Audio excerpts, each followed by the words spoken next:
ইন্ডিয়াতে পেট্রোলের সাথে আখের রস মিলানো হচ্ছে, এথেনল বলতেছে, এবং এথেনল মিলায় পেট্রোলের সাথে একটা কম ককটেল বানাইতেছে ওরা। সো এটা নিয়ে মানুষজন খুশি না, বাইক টাইক নষ্ট হয়ে যাচ্ছে, ইঞ্জিন নাকি এটাতে ভালো চলে না। সো বলতেছে এটা নাকি খুবই এনভায়রনমেন্ট ফ্রেন্ডলি। সো একজন সাংবাদিক সে হচ্ছে এটা নিয়ে কাজ করছে, সে গেছে এথেনল যেখানে তৈরি হয় ওইখানে এবং দেখছে যে আশপাশের পুরো অঞ্চল পলিউটেড। যখন এটা বানানো হচ্ছে ওই এরিয়াই পলিউটেড হয়ে গেছে। মানুষজন যদি সবজি কেনে ওইখানে বা সবজি ওইখানে উগায়, ওটা যদি খাইতে যায় 3 বা 4 বার ধোয়ার পর নাকি কালো দাগ যায় না, এরকম একটা বাজে অবস্থা, খুবই বাজে ভয়ঙ্কর অবস্থা। অল্প কিছু মানুষ থাকে কিন্তু ফ্যাক্টরি দিয়ে ভরে ফেলছে। आपका घर का सामने अगर कोई ऐसा करके आप करने दीजिएगा। ये घर थोड़ी है, ये तो पोल्यूट कर रहा है पूरे देश को। यही तो बात है। एक ही बात है, घर है हैं?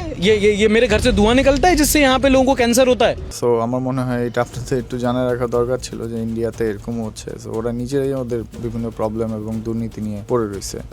ওদের যে সড়ক মন্ত্রী আছে তার ছেলেদেরই ফ্যাক্টরি এগুলা। সো দুর্নীতি মানে গোড়া থেকে উপর পর্যন্ত আছে আমাদের মতোই, কিন্তু ওদেরটা অনেক বড় হয়। সো আমরা প্রতিবাদের আর্ট বানাই, কিন্তু এবারে ওয়ার্ল্ড কাপ চলছে তো ওয়ার্ল্ড কাপ নিয়ে আর্ট বানাইছি। সো মেসি ফ্যান বা আর্জেন্টিনা ফ্যানরা একটু যায় দেখতে পারেন, লিঙ্ক আমাদের বায়োতে আছে। কিন্তু আপনারা মানে মূলত হচ্ছে আর্টটা দেখতে যাবেন, কালেক্ট করতে চাইলে কালেক্ট করবেন, কিন্তু এরকম নিউজ শোনার জন্য আমাদের ফলো করে রাখবেন।